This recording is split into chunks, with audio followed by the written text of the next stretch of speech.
Hallelujah.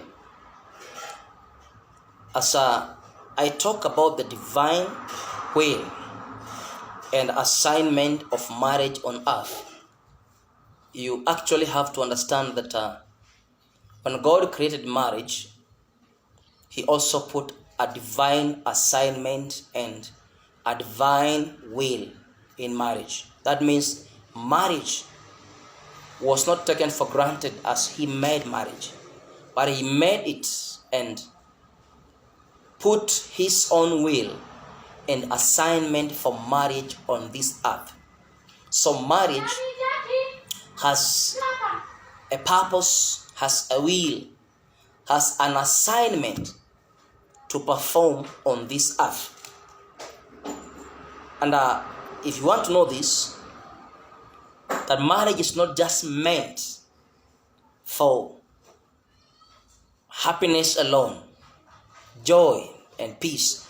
It is meant for a very deep divine will, assignment and purpose of God on this mother earth.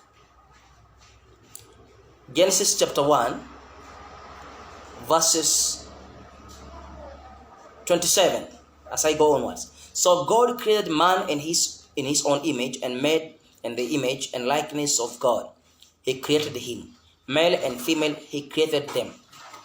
And God blessed them and said to them, be fruitful, multiply, and fill the earth, and subdue it, using all its vast resources in the service of God and man.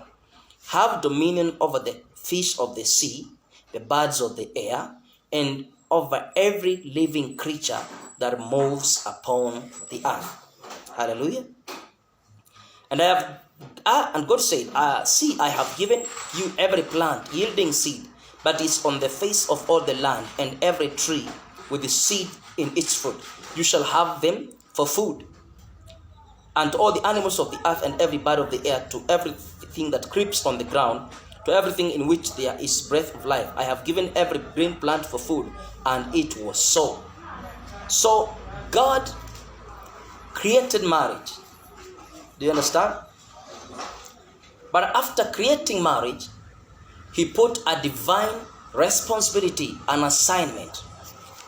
Being fruitful, multiply, and filling the earth, to subdue it.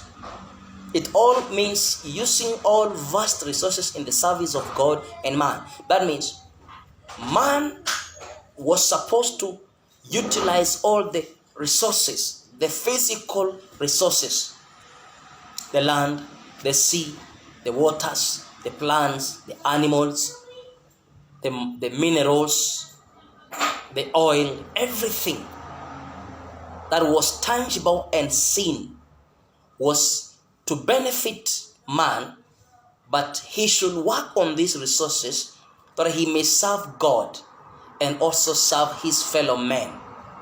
So being married is not enough. You have to use all the resources you have to serve God and man. Do business, do this, work, experience the resources, utilize, exploit the resources of the world so that you may serve God, build churches, buy instruments, do ministry, buy the resources God gave you.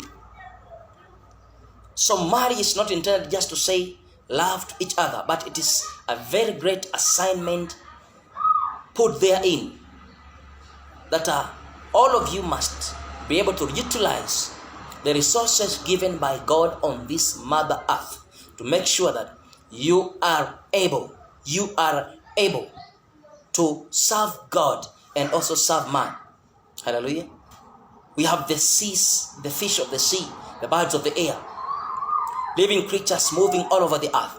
They must be utilized. These are resources that God put in place, but Adam and his own wife may exploit and utilize the resources, produce much, so they may serve him, their God, and also serve man.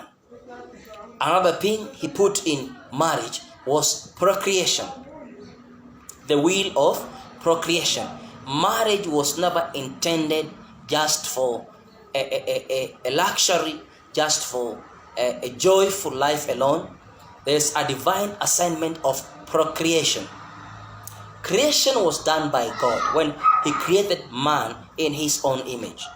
But now procreation, that means what was supposed to be done by God, creating babies every day and putting them on earth, He delegated the duty to man. What a powerful thing. He delegated the duty of creation to man. But they shall have intercourse and then they shall give birth to children. Instead of God creating directly, He did an indirect way of creation by delegating the duty of creation to man. That means man was supposed to help God in the process of creation of other human beings, and that was through marriage. So we have two divine assignments and will of God concerning marriage on earth. One, using all the resources on earth to serve God and man.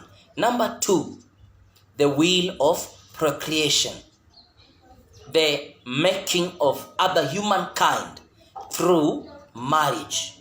So be blessed, be careful to understand that marriage was made for a divine purpose and will and assignment by the God of heaven. Shalom. God bless you. Amen.